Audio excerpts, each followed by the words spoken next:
Dès aujourd'hui, réinvestissez votre acompte de réduction d'impôt sur un projet essentiel et qui prend de l'ampleur, TV Liberté.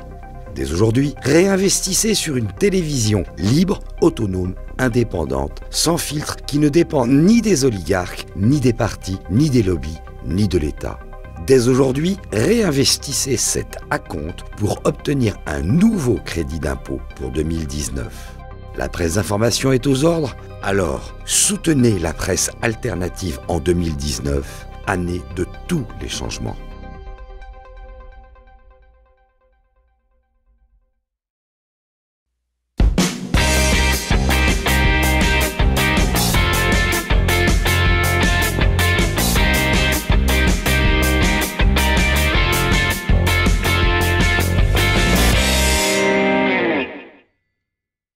On m'a affirmé récemment que Benjamin Griveaux et Marlène Schiappa partageaient une passion en commun, qui était de collectionner les statuettes de grenouilles.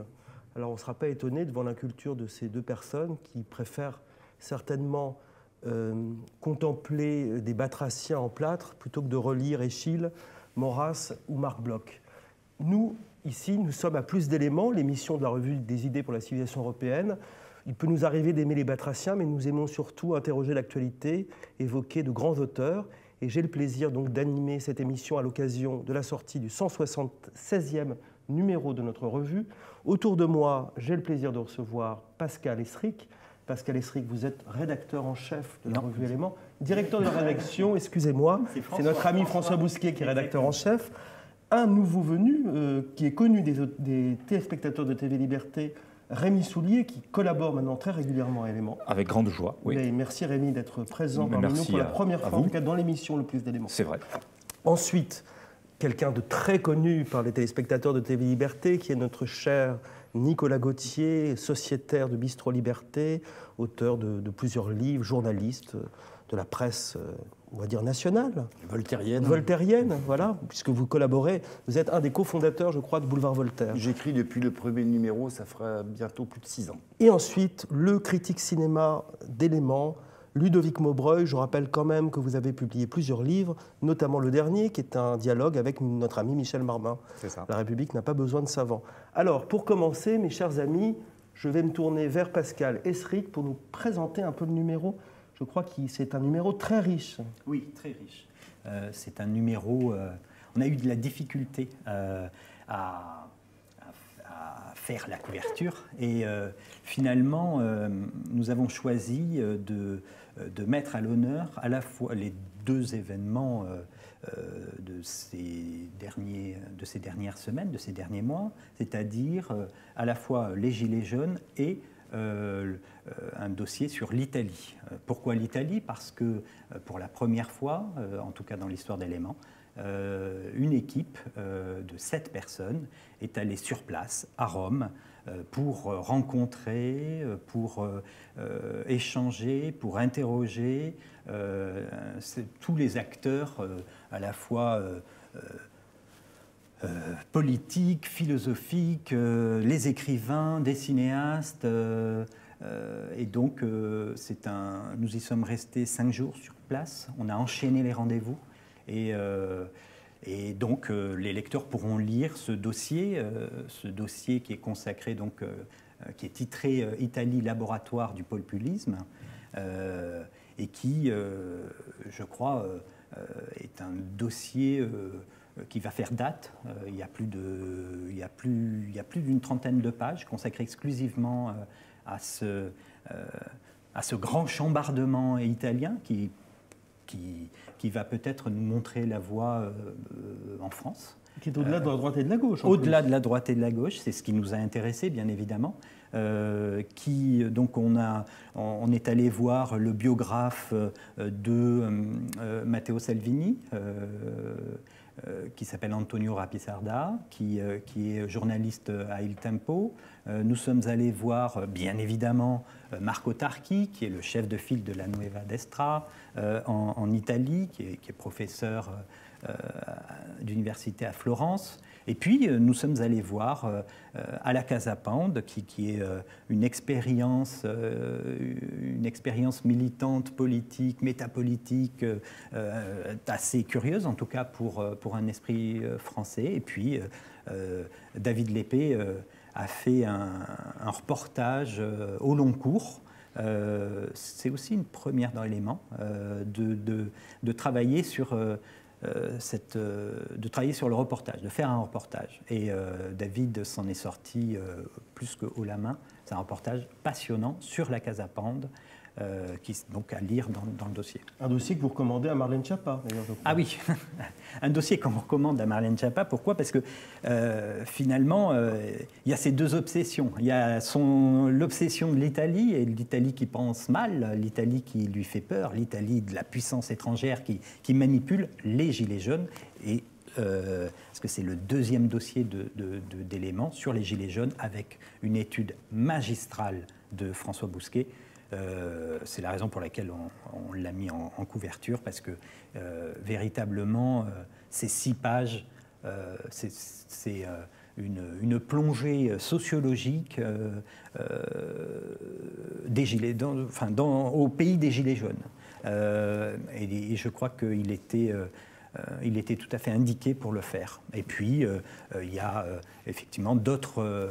On va y revenir, puisque le but de cette émission est aussi de présenter Exactement. le numéro. Tout à fait. Alors, je vais me tourner maintenant vers notre ami Nicolas Gauthier. On va être un peu loin de l'Italie, quoique peut-être vous nous direz qu'il y a peut-être des rapports entre un certain cinéma italien, une fraîcheur italienne qu'on trouve notamment dans l'œuvre de Dino Risi, et la personne avec qui vous vous êtes entretenu dans le dernier numéro d'Éléments, qui est Pascal Thomas. Est-ce que vous pourriez nous présenter Pascal Thomas brièvement et son œuvre?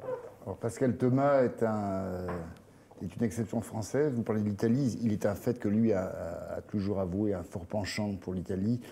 Il était ami avec de nombreux cinéastes italiens. Il était assez lié avec Dino Risi. Cette particularité de Pascal Thomas, c'est dans une France qui est très centralisée, jacobine, très axée autour des grandes villes, Paris principalement. Le cinéma est très parisien. La nouvelle vague est une expression d'un certain cinéma parisien. Et Pascal Thomas, très tôt, avec son ami Roland Duval, qui était son professeur de lettres, ils ont suscité la création d'un cinéma éminemment provincial. Ça a commencé par une petite revue qui s'appelait VO. Je me permets de lire un court texte, parce qu'en automne 70, leur numéro 17, ils appellent ça numéro suicide, parce que ça ne se vend pas très bien, d'autant moins bien que la revue est gratuite. Et il y a ce petit appel en dernière page. Version originale, voix off ou vicinale ordinaire de l'actualité cinématographique. Revue provinciale gratuite, à contre-courant de la mode parisienne, publiée à Montargis, par quelques anachroniques plaisantins. VO disparaît de la circulation.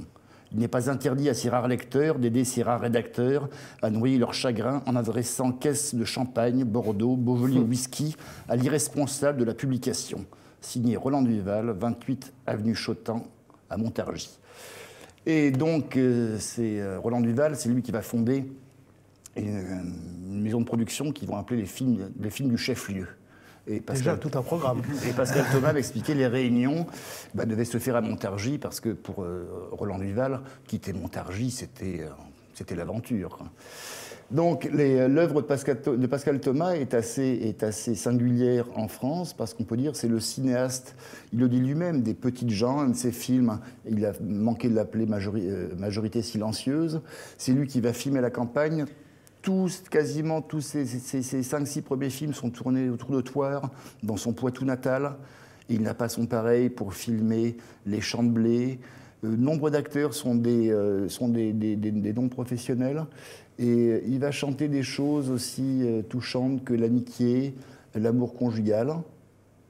Je pense par exemple à Pleure pas la bouche pleine, qui est la première apparition de Bernard Ménez, dont il va faire une star, s'il y a vraiment une star populaire en France, c'est bien lui, et qui dépasse même le cadre du cinéma populaire, vu que Richard Millet vient de lui consacrer un essai assez brillant. Et le film type de Pascal Thomas, je pense que La bouche pleine est assez emblématique. Bernard Ménez incarne un playboy qui n'est pas tout à fait au point, et il va se retrouver passer des vacances à la campagne. Il rencontre Jean Carmet, qui est un menuisier, avec son épouse. Et là, il y a une jeune fille qui a envie de perdre sa virginité, qui hésite entre deux garçons. Un rat des villes, un rat des champs. Et c'est le rat des villes, Bernard Ménez, qui finit par remporter le morceau au bout d'une scène de drague qui restera dans les annales, qui est assez extravagante. Donc voilà, Pascal Thomas, c'est quelqu'un qui filme à hauteur d'homme. Et c'est aussi, je vous interromps parce que c'est le sujet de l'entretien, c'est son œuvre, c'est un entretien un peu rétrospectif que vous avez fait, mais on découvre un Pascal Thomas qui pense, on va dire, de manière, j'aime pas ce terme de journaliste, un peu incorrect, qui pense mal, selon certains. C'est-à-dire que c'est quelqu'un qui est très enraciné, qui aime filmer les petites gens, comme il dit, et quand on parle de petites gens, c'est absolument pas péjoratif, bien au contraire. Et oui, et à son corps défendant, il s'est retrouvé marginalisé parce que seul cinéaste authentiquement provincial dans un monde qui est très parisien, quoi. Et en plus, il fait un cinéma qui est très très écrit. Il m'a raconté qu'un de ses grands succès, c'est la Dilettante avec Catherine Fro.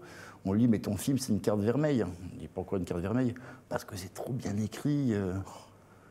Et lui, effectivement, quand je parlais de ce film, Pleure pas la bouche pleine, Jean Carmet, qui est un simple menuisier, qui boit des coups avec le curé des villages, une France qui a un petit peu disparu, oui, il s'exprime dans un français simple, mais parfait.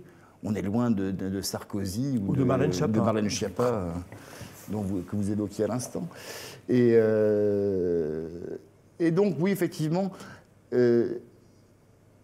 il est unique en son genre, mais d'un autre côté, il y a une chose à remarquer, effectivement, on en parlait en fin d'entretien, il y a quand même un certain renouveau de ce cinéma-là, avec des films comme Petit Paysan, comme Normandie nue. On se rend compte aussi, on commence à se rendre compte à nouveau que la France ne tourne pas autour de Paris. En ce sens, on boucle la boucle, parce que parmi les grands succès historiques du cinéma français, je pense à la trilogie de Pagnol. Il n'y a pas plus enraciné que ça, et c'est justement parce que c'est enraciné que c'est un film à vocation universelle. Moi, j'ai découvert la trilogie de Pagnol, pas au cinéma à Marseille, mais sur le campus de UCLA à Los Angeles. Alors qu'en France, depuis belle lurette, on ne le passait plus sur grand écran. Alors merci, cher Nicolas Gauthier, pour cette évocation d'un cinéaste du pays réel, pour parler comme Benjamin Griveaux, on pourrait dire. Mais là, on va très loin du pays réel français, en tout cas, avec notre ami Ludovic Maubreuil, et peut-être d'ailleurs très loin des goûts en matière de cinéma de Marlène Schiappa, puisqu'il s'agit d'un cinéaste japonais qui s'appelle Miyazaki. Pour tout vous dire, je ne connaissais pas Miyazaki. Est-ce que vous pourriez le présenter? Alors, le nom me dit quelque chose, mais enfin... Oui, mais c'est ça, en fait. Élément, elle a toujours eu c'est une revue qui a toujours eu cette position-là, c'est-à-dire de défendre les cinématographies singulières, hein, qui ne suivent pas l'idéologie en vogue, les sermons à la mode. Donc, un certain cinéma français, de Pascal Thomas jusqu'à Cheyenne Caron, mais aussi des cinématographies extra-européennes. On se rappelle de l'article célèbre à la fin des années 70 ou au milieu des années 80. Le cinéma zoulou. Voilà, Vive le cinéma zoulou de Michel Marmin, c'est-à-dire des cinématographies qui essayent de résister à la colonisation de l'imaginaire, hein, qui ont une identité culturelle forte. Et voilà pourquoi il y a à la fois l'éloge de Pascal Thomas et celui de Miyazaki dans ce même numéro, parce que c'est un cinéma qui reste très japonais, finalement, dans sa manière de mener le récit, dans sa manière de conduire plusieurs narrations en même temps, de façon souvent labyrinthique, dans sa manière de résister au manichéisme, et aussi de proposer une vision païenne du monde, hein, des lieux, des animaux, des objets, ce qui est un autre lien avec la revue, évidemment. D'autant qu'à travers son animisme ou son shintoïsme, le cinéma de Miyazaki, il envoie des passerelles vers le paganisme européen. C'est ce que j'allais dire, c'est que le Japon a ce site particulier, c'est que c'est à la fois l'altérité absolue, mais nous renvoie à certaines vertus ou valeurs, j'aime pas ce terme de valeur, mais à certaines vertus, à certains principes très européens. Quand on regarde les films de Kurosawa ou de Mizoguchi, c'est quelque chose qui parle aussi à l'âme européenne. Voilà, tout à fait. Dans Pogno sur la falaise, par exemple, un de ses films, l'héroïne, elle s'appelle Brunehilde. Dans Princesse Mononoke, le jeune Ashitaka, il a des liens avec le héros irlandais Grulen, etc. On peut trouver comme ça des tas de liens. Dans le château ambulant, par exemple, c'est l'Isba de Baba Yaga dans le folklore russe. Donc voilà, ça fait 40 ans tout juste qu'il a sorti son premier long métrage, hein, le château de Cagliostro. Donc c'était l'occasion d'en parler. Encore un lien, avec l'univers de Maurice Leblanc. Oui, c'est Arsène Lupin, on va le dire, effectivement, comme passerelle entre les cultures. Donc voilà pourquoi on en parle. Mais vous parlez, il faut toujours parler de l'Asie. Nous sommes la revue pour la civilisation européenne, des idées pour la civilisation européenne, de l'esthétique européenne aussi, parce qu'il n'y a pas que les idées dans notre revue, il y a aussi la beauté, le vrai, le beau, le bien, et puis on ne va pas citer la phrase de Vénère, que tout le monde connaît par cœur. Mais d'ailleurs, quelqu'un qui était un ami du beau, du vrai et du bien, mon cher Rémi, et qui avait une certaine fascination pour l'Asie. Alors plutôt pour l'Asie centrale, vous allez parler du cher et du grand Gobineau. Le grand Arthur de Gobineau, effectivement, c'est le lien là entre l'Asie et l'Europe est tout à fait évident aussi, puisque Gobineau était quelqu'un à la fois de très français, de très européen, qui a beaucoup voyagé, mais qui avait une vraie fascination pour le monde asiatique et pour la Perse en particulier. Donc quelqu'un qui était philologue, enfin qui a appris les langues d'Asie en grand nombre, et qui était surtout écrivain, bien sûr, et un écrivain magnifique, très rare, hein, un écrivain rare, et à tel point d'ailleurs qu'aujourd'hui il est très peu connu, ou en tout cas s'il est connu, c'est uniquement parce qu'il est l'auteur du fameux essai sur l'inégalité des races humaines, que peu de gens ont lu, hélas. Et que peu de gens ont compris. Et ont compris, alors qu'il s'agit d'un chant poétique et d'un chant littéraire extrêmement beau, à certains égards très désespéré aussi, une belle méditation sur la disparition des civilisations, qui s'inscrit dans toute une lignée, d'ailleurs, au terme de laquelle on pourra retrouver un Spengler, par exemple, mais c'est de cet ordre-là. Donc Gobineau est un écrivain, un poète, c'est un homme qui a beaucoup... un ami de Tocqueville, un ami de Wagner, un voyageur, je l'ai dit, un pèlerin, et puis un prosateur aussi, hors pair, hors l'essai sur l'inégalité des races humaines. Il a publié en particulier un roman qui s'appelle Les Pléiades, dans lequel il tempère un peu son pessimisme foncier par les fils de roi, par les calendaires, où il oppose les brutes, les drôles d'une part, aux calendaires et aux fils de roi, espérant qu'en effet, dans chaque génération qui survient, des êtres échappent un peu à ce qu'il appelait le marécage humain. Le marécage humain, cette idée et cette pratique, aujourd'hui, une espèce de chaos et de mélange qui passe pour le nec plus ultra de la vertu, y compris de la vertu politique, alors que c'est évidemment l'accumulation chaotique, et c'est le cas de le dire, de désordre cumulé, et donc de laideur. Gobineau est un homme de l'ordre, c'est un ordre de l'ordre cosmique aussi bien, puisqu'on parlait de certaines lignes de force de la revue Éléments, et Gobineau entre tout à fait dans ce registre-là.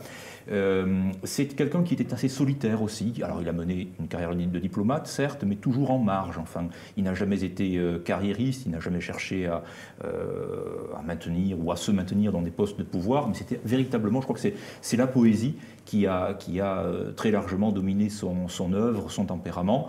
Et donc j'en parle dans le prochain numéro de la revue Éléments, à l'occasion de la parution d'une biographie on va la montrer à nos spectateurs, qui lui a été consacrée dans l'excellente collection Qui suis-je aux éditions Pardès, par Jacques Bressler. Toujours pas conformément à l'esprit de la collection. Elle est aussi très joliment, enfin ce volume est très joliment illustré. On retrouve un certain nombre de tableaux, de photographies, de reproductions. Et on parcourt la vie de Gobineau d'une manière très méthodique et en même temps très profonde. Mais merci, cher Rémi. Il faut toujours évoquer Gobineau. Il faut remarquer quand même qu'on peut toujours encore trouver ses œuvres, notamment au livre de poche. Je pense aux merveilleuses Nouvelles Asiatiques qui ont été rééditées récemment. Et je signale qu'il est toujours disponible, son œuvre est toujours disponible en 3 volumes dans la collection La Pléiade chez Gallimard. C'est bien à noter. Maintenant, nous allons passer, ça aurait pu être un coup de cœur d'ailleurs, oui. Nous allons passer à notre série des coups de cœur et des coups de gueule.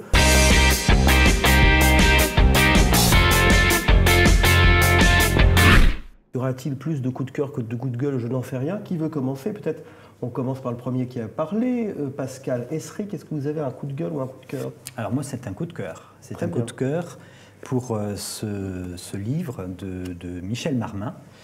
Nestor Burma rencontre l'Aristo. Nestor Burma rencontre l'Aristo. Donc c'est une réflexion sur les deux maîtres fondateurs du roman policier, c'est-à-dire Léo Mallet d'un côté et André Héléna. Autant Léo Mallet est aujourd'hui très connu, et son héros, Nestor Burma, est très connu, autant André Héléna, lui, l'est beaucoup moins. Donc le livre suit les deux auteurs. Il faut noter que Michel Marmin était un intime de Léo Mallet, puisque c'est Léo Mallet qui lui a confié son journal secret, qu'il a édité après sa mort. Donc il y a un certain nombre d'inédits à l'intérieur, d'inédits de Léo Mallet, des photos, des lettres, une partie de la correspondance. Malheureusement, pas toutes. Moi, j'aurais aimé qu'il y en ait encore plus. Et puis, donc, Michel Marmin a pris André Héléna comme le double de Léo Mallet, et donc il va étudier. Il en ressort en fait que André Héléna est assez... enfin, bien sûr, il veut le remettre au goût du jour. Bien sûr, il veut mettre un coup de projecteur sur André Héléna. Il en ressort un auteur très prolifique. Il a fait 200 romans, mais très intéressant, pour qui sait le lire, aussi très joyeux, alors qu'il avait la réputation d'être l'écrivain noir. Quoi. Voilà. Merci, cher Pascal, pour ce livre de Michel Marmin, où Nestor Burma rencontre l'Aristo, sur André Héléna et Léo Mallet. Nicolas Gauthier, vous avez un coup de cœur de cinéma encore, je crois. Et puis, pour vous faire plaisir, on va rester en Italie. Alors, le coup de cœur général, c'est pour les remarquables éditions du Chat qui fume, qui poursuivent un travail de réédition des pépites du cinéma européen de série B. Et le premier, c'est Samba Bila, un crime inutile. Alors, il a cette particularité, c'est qu'on le voit ça qu'en Italie d'ailleurs, c'est que le cinéaste Carlo Lisani était un militant communiste engagé. Et il fait un film, ça se passe pour les années de plomb, sur les jeunes du MSI. C'est inspiré d'un fait divers où des gens du MSI vont tuer quelqu'un sans vraiment le faire exprès. Il y a tout un enchaînement. Et c'est là où on voit la subtilité de l'âme italienne, c'est qu'il n'y a aucun manichéisme. Il met également en scène le pendant d'extrême gauche, sachant que les deux sont manipulés par les mêmes policiers. Et donc c'est vraiment, si on veut s'imprégner de ce qu'a pu être cette époque-là, je crois que c'est vraiment un film étonnant. Il faut vraiment que ce soit un communiste qui fasse quelque chose de si... Un communiste italien. Italien. Dans la même ligne, c'est de Mario Imperioli, comme des chiens enragés, ça se passe dans la même période. Alors, quand j'ai vu le film, je dis, tiens, ce Mario Imperioli, plutôt un autre communiste, parce qu'effectivement, c'est la dérive d'enfants de jeunes familles qui tuent pour le plaisir, c'est une espèce de fuite, comme on le verra après, en beaucoup moins bien chez les Américains, avec les films d'Oliver Stone. Et finalement, non, c'est un film de droite. Enfin, le metteur en scène est de droite, et dans les bonus, je vous explique qu'il était très à droite, mais très préoccupé par la question sociale. Donc on peut dire sans trop avancer que c'était un fasciste au sens noble du terme. Donc voilà, c'est vraiment à voir, à commander aux éditions du Chat qui fume. Les copies sont absolument magnifiques, c'est un travail d'artisan, bravo.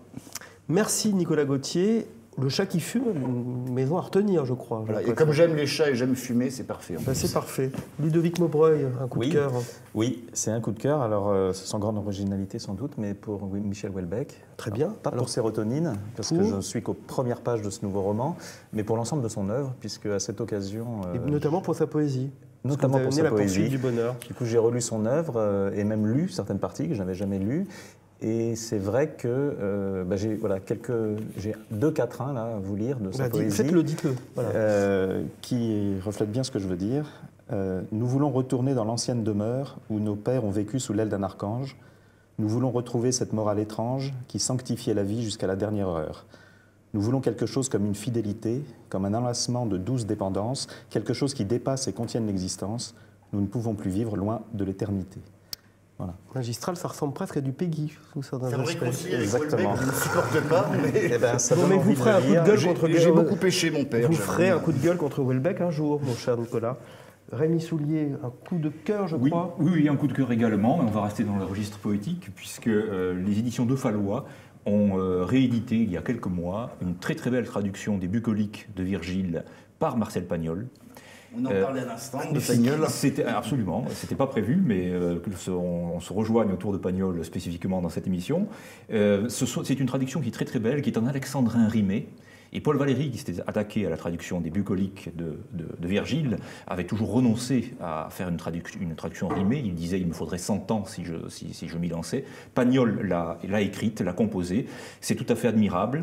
Le livre s'ouvre par une préface de Marcel Pagnol où il évoque son frère Paul, qui était chevrier sur le Garlaban, dans les montagnes de Provence, et à travers Paul, son frère chevrier, et l'harmonica dont il jouait, Pagnol explique que l'harmonica est un lointain souvenir de la flûte de Pan, et il dit avec beaucoup de tendresse, d'émotion, à quel point, avec son frère, il a pu toucher du doigt le monde de Virgile, qui était encore présent à ce moment-là. Et qui a disparu dans les années 60. Et qui a disparu. Et je précise également que cette édition est très très belle. Elle est également enrichie par un certain nombre de reproductions de tableaux, de gravures, et d'une étude sur la pastorale, sur le genre littéraire de la pastorale en général. Voilà. Merci Rémi, Virgile. Voilà un bon conseil de lecture. Il faut toujours revenir quand même aux classiques. Il y a certains classiques qui ne sont pas des classiques morts. C'est pas un musée, Virgile, hein. C'est toujours un palais dans lequel on peut se nourrir et fêter la langue. Aujourd'hui, comme ça avait été filmé hier. Hein. Exactement. Moi, je vais passer maintenant, parce qu'il faut garder du temps ensuite pour notre dernier épisode. Je vais faire un coup de cœur, pas un coup de gueule, pour notre ami Stephen Simpson, qui est un écrivain américain à Paris, un Américain à Paris, avec lequel je me suis entretenu dans le dernier numéro d'Éléments, qui a consacré notamment un très beau texte, très beau livre à Philippe Roth, sans doute le livre de référence, et qui est un personnage aussi charmant qu'intelligent, aussi ironique. On retrouve d'ailleurs chez Stephen, je trouve un peu à la fois l'esprit de Woody Allen et l'ironie mordante de certains livres de Stephen Roth, donc c'est de Philippe Roth, pardon. Donc mon coup de cœur, c'est pour Stephen Simpson, que je salue s'il nous écoute. Voilà, un écrivain et un personnage à découvrir dans le prochain numéro d'Éléments, puisqu'il nous a donné son entretien.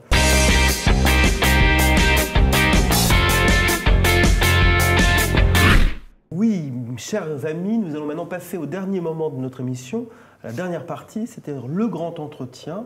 Et cette fois, j'ai qu'à me tourner à ma gauche, Rémi Soulier, qui vient de publier chez Pierre-Guillaume Deroux Racination. Alors, il y aura peut-être déjà des explications sur le titre.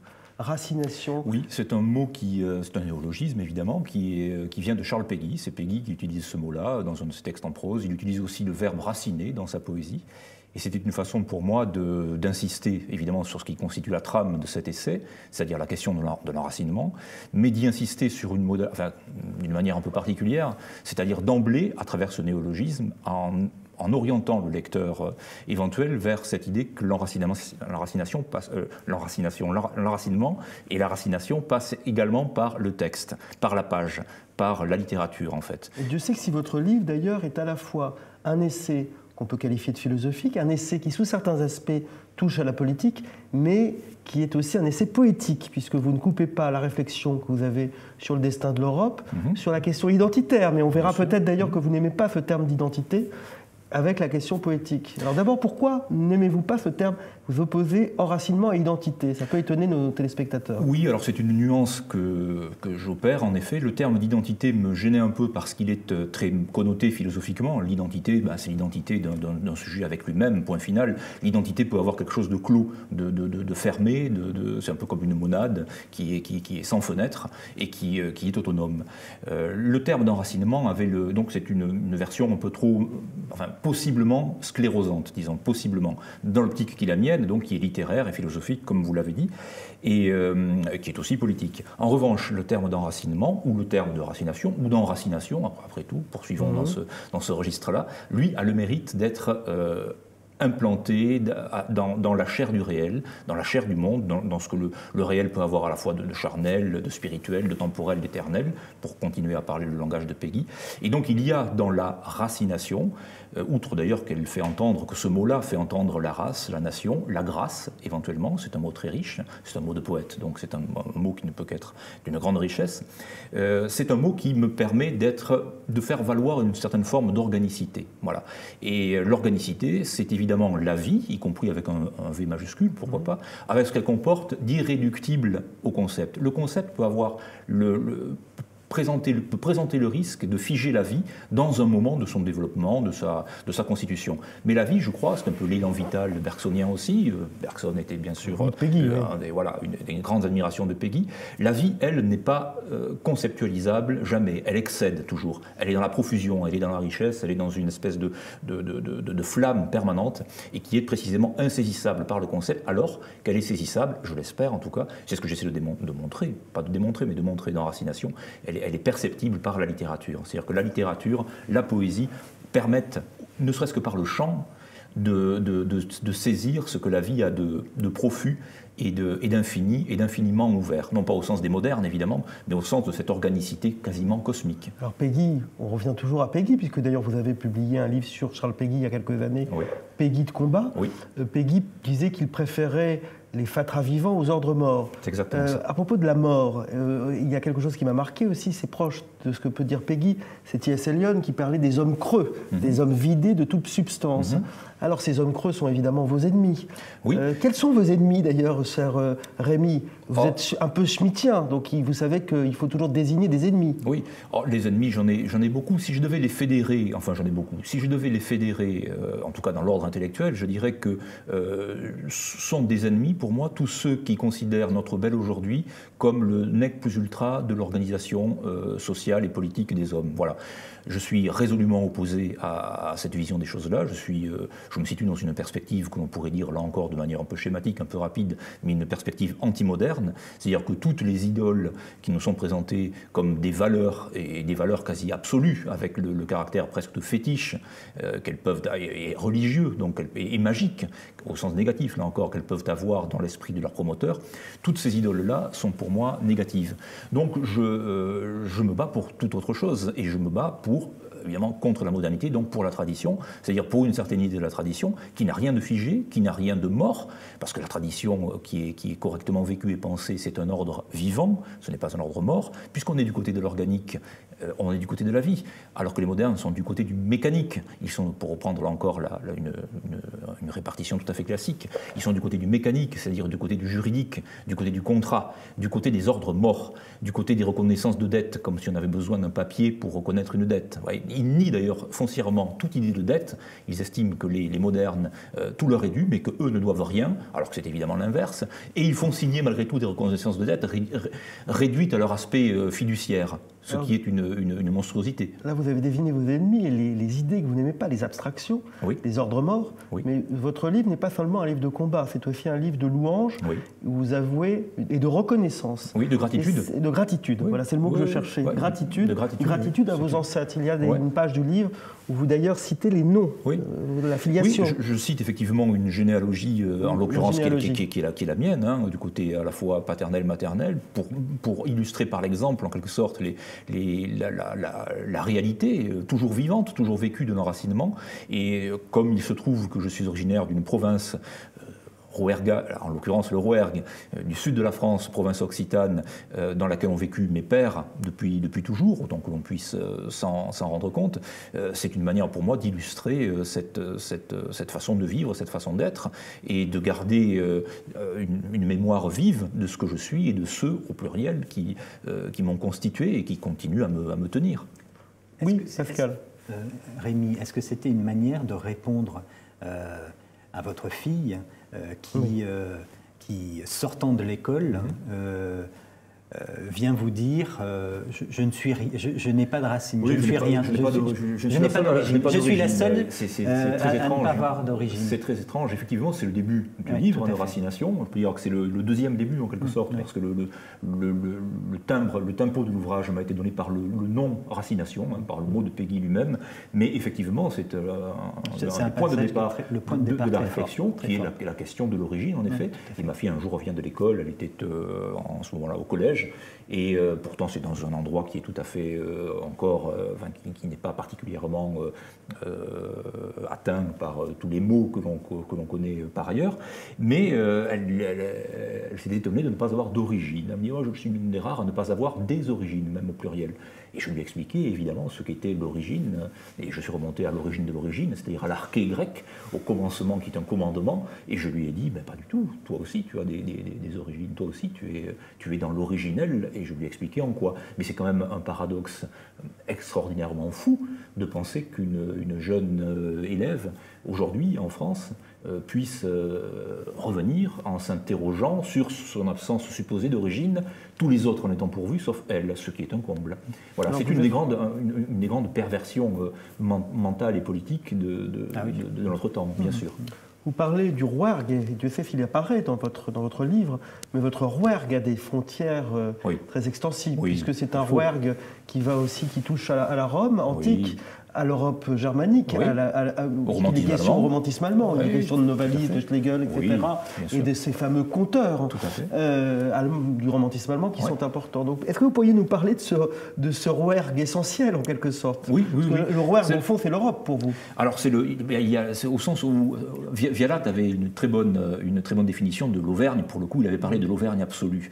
Et dans Racination, j'espère mettre en scène aussi, d'une certaine façon, le Rouergue absolu. Et du seul fait qu'il soit précisément en absolu, il permet d'atteindre, en effet, aussi bien en profondeur qu'en hauteur, une géographie qui excède ses propres limites géographiques. Et effectivement, le fait qu'il s'agisse du Midi en général, donc de la Languedoc, puisque j'évoque aussi des écrivains de Languedoc, donc des gens de Provence. Par la Provence, on atteint forcément la Grèce, la lumière grecque. La Provence, une fois qu'on a capté la lumière grecque de la Provence à travers Joseph Darbo et la Bête du Vaccarès, en l'occurrence, dont je propose une lecture. Si on saisit la Provence, on saisit Heidegger qui vient au Thor, il vient au séminaire du Thor à l'invitation de René Char.